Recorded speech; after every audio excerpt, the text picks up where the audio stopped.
नमस्कार, welcome to FinTrade, a learning initiative by Trade Brains. मैं हूं Kunal Patel and option trading with technical ये course के अंदर हम जानेंगे कि किस तरीके से ऑप्शन ट्रेडिंग की जा सकती है।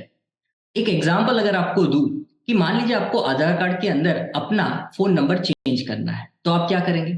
आप यूट्यूब पे जाएंगे, वीडियो देखेंगे और वहां पे जिस तरीके से स्टेप्स बताए गए हैं वैसा ही स्टेप आप परफॉर्म करेंगे।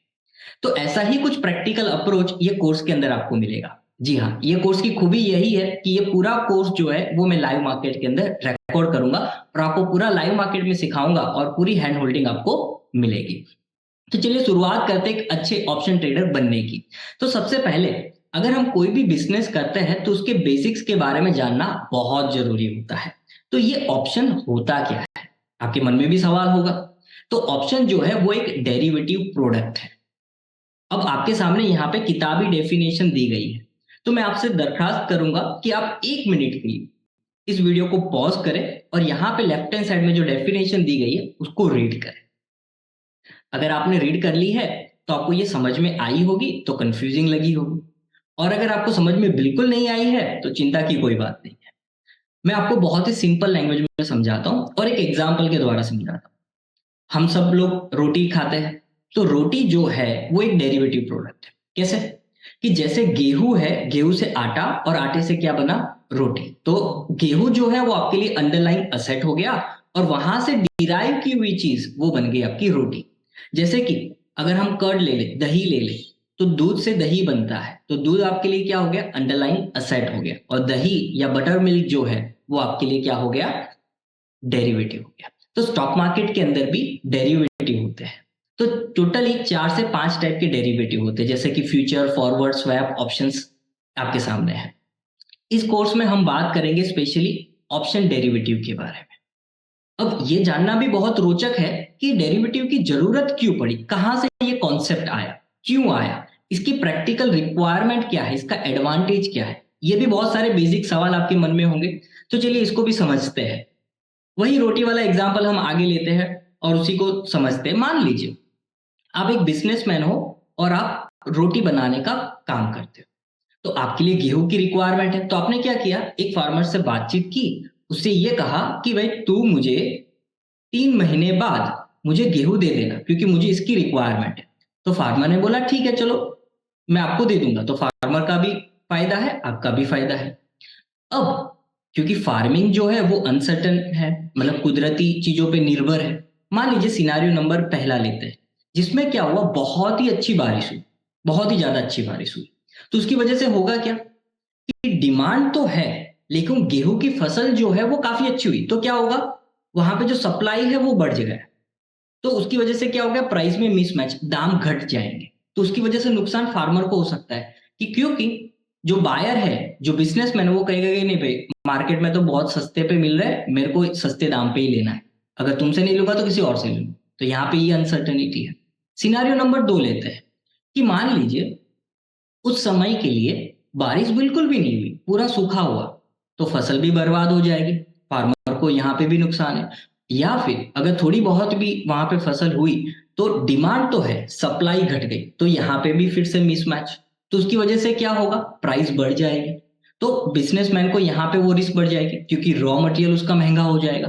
तो ये जो कुदरती चीजों की वजह से अनसर्टिनिटी हुई, तो वहां पे बैलेंस करने के लिए, हेज करने के लिए एक मैकेनिज्म बनाया गया, एक मेथड बनाई गई, वो है डेरिवेटिव मार्केट। वहां पे क्या कहा गया कि बायर जो है या बिजनेसमैन जो है वो एक फार्मर के साथ कॉन्ट्रैक्ट कर ले कि भाई तुम 3 मंथ के बाद मुझे, मान लीजिए 50 रुपीज केजी के हिसाब से मुझे 100 केजी गेहूं दे दोगे।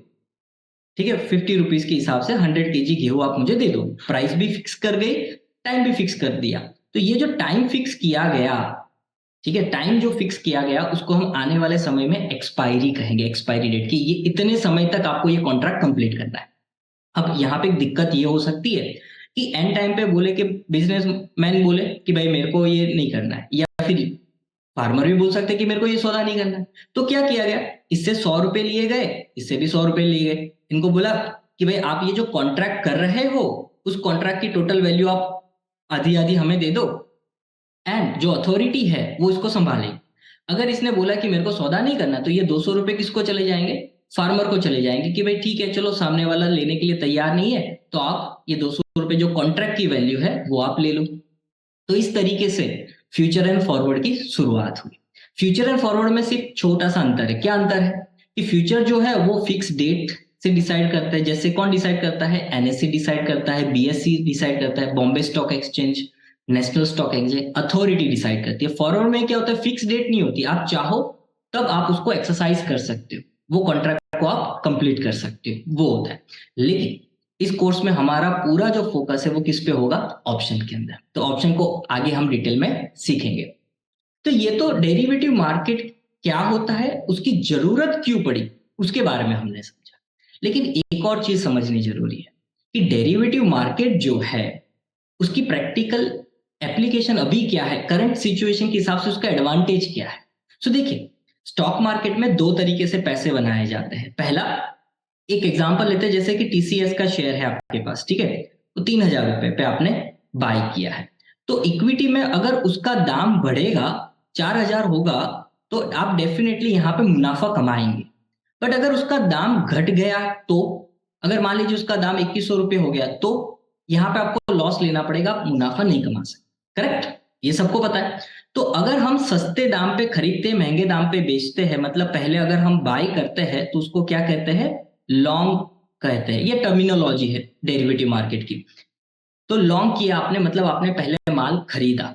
अब आपको ये लगता है कि ये टीसीएस का शेयर ना बहुत महंगा है, 3,000 रुपए पे इसकी वैल्यू नहीं होनी चाहिए, ये तो आने वाले समय में घट सकता है, इसका कारोबार अच्छा नहीं हो रहा है। तो आप इसको पहले महंगे दाम पे बेच दो, और फिर जब उसकी वैल्यू घट जाए तो आप उसको खरीद लो। ये भी तो किया जा सकता है ना। तो ये अगर पहले आप माल को बेचते हो तो उसको कहते हैं शॉर्ट करना, मतलब बेच देना, और उसको कहते हैं शॉर्ट सेलिंग, कि आपने पहले माल बेच दिया फिर सस्ते दाम पे खरीद लिया। अब इक्विटी मार्केट जो है ना, वो आपको लॉन्ग तो अलाउ करता है कि आप खरीद लो, और फिर जब भी कभी इसका प्राइस बढ़ेगा आफ्टर सर्टन टाइम पीरियड, तो आप इसको बेच सकते हो, ये अलाउ तो करता है। लेकिन ये अलाउ नहीं करता है, अगर आपको लगता है कि टीसीएस का शेयर आने वाले 2-3 हफ्तों में गिर सकता है, तो आप पहले माल बेच के 2-3 हफ्तों तक बैठ नहीं सकते। आप एक दिन के लिए बेच सकते हो कि सुबह मार्केट खुला तब आपने बेचा और मार्केट बंद होने से पहले आपने कंप्लीट कर लिया। लेकिन अगर आप उसको 3-4 दिन के लिए लेके जाना चाहते हो, वो अलाउ नहीं करेगा। तो ये जो लिमिटेशन है, डायरेक्शन की जो लिमिटेशन है, वो ओवरकम होती है फ्यूचर एंड ऑप्शन से। यहां पे आपको अलाउंस मिलता है कि आप पहले माल को बेचो, आपके पास नहीं है फिर भी आप बेच सकते हो, और फिर जब उसका दाम घट जाए तब आप खरीद लो और मुनाफा कमाओ। ये उसका एक प्रैक्टिकल एग्जाम्पल हो गया। दूसरी चीज, दूसरा एक और चीज है, जैसे कि रोटी का एग्जाम्पल हमने लिया कि अब आपके पास ना डिमांड बहुत आ रही है, लोगों को ये टिफिन सर्विसेज पसंद आ रहे हैं, उनको बहुत ज्यादा डिमांड आई आपको, तो आपको क्या करना पड़ेगा? अपने बिजनेस को बड़ा करना है। अब प्रॉब्लम यह है कि आपके पास अभी इतना फंड अवेलेबल है नहीं, तो आप क्या करेंगे? लोन लेंगे, लिवरेज लेंगे, राइट, दूसरों से, फिर आप बिजनेस को बड़ा कर सकते हैं। वैसे ही स्टॉक मार्केट में अगर आपको बड़ा पैसा बनाना है तो लिवरेज का हेल्प तो लेना पड़ेगा। क्योंकि अगर आप सिर्फ टीसीएस की, जैसे मैंने एग्जांपल आपको बताया, 3,000 रुपए का अगर ये शेयर आप पकड़ते हो, अगर आपके पास 3 लाख रुपए है तो आप बहुत ही लिमिटेड क्वांटिटीज में खरीद पाएंगे, राइट। बट यही अगर आपको लिवरेज मिल जाए तो, कि अगर इसके मान लीजिए कॉन्ट्रैक्ट की वैल्यू है 1 लाख रुपए, ठीक है, तो अगर आपसे ये कहा जाए कि आप अभी मुझे 20% दे दो, आप 1 लाख का 20% मतलब 20,000 रुपए आप अगर अभी फिलहाल के लिए मुझे देते हो, तो ये पूरा कॉन्ट्रैक्ट मैं आपको दे दूं, तो ये इनहेरेंट लीवरेज आपको मिल जाता है। बट एक बात का ध्यान रखिएगा, future and option derivative market में लीवरेज तो मिलता है, लेकिन लीवरेज जो है वो दो धारी तलवार है। सही से इस्तेमाल किया पैसा भरपूर बनेगा, और अगर गलत इस्तेमाल किया, बिना जानकारी के इस्तेमाल किया, तो जो पैसा है वो सारा का सारा लेके भी जाएगा।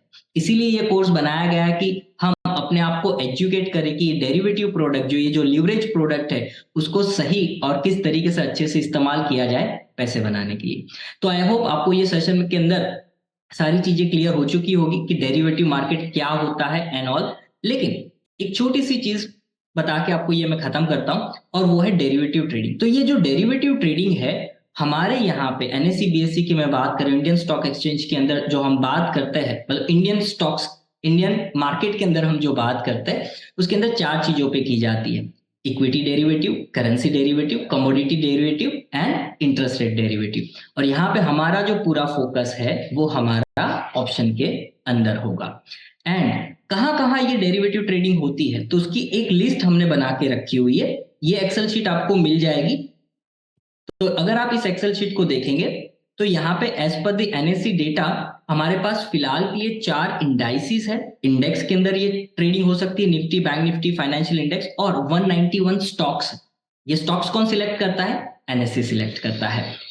और एक चीज ध्यान रखिएगा कि ये स्टॉक्स बदलते रहते हैं, कोई फिक्स नंबर नहीं है। ये जब एक्सचेंज के फॉर्मूला के हिसाब से आएंगे तो ऐड किए जाएंगे, और जब नहीं होंगे तो उसको निकाला भी जाएगा। एनएससी हमें इन्फॉर्म कर देता है। तो ये 191 स्टॉक एंड 4 स्टॉक्स के अंदर, 4 इंडाइसिस के अंदर हम डेरिवेटिव मार्केट को ट्रेड कर सकते हैं। नेक्स्ट सेशन के अंदर हम सीखेंगे कि किस तरीके से ऑप्शन के अंदर ट्रेडिंग की जा सकती है, और बेसिक ऑफ ऑप्शन टर्मिनोलॉजी के बारे में सीखेंगे। Thank you very much for watching this. Thank you.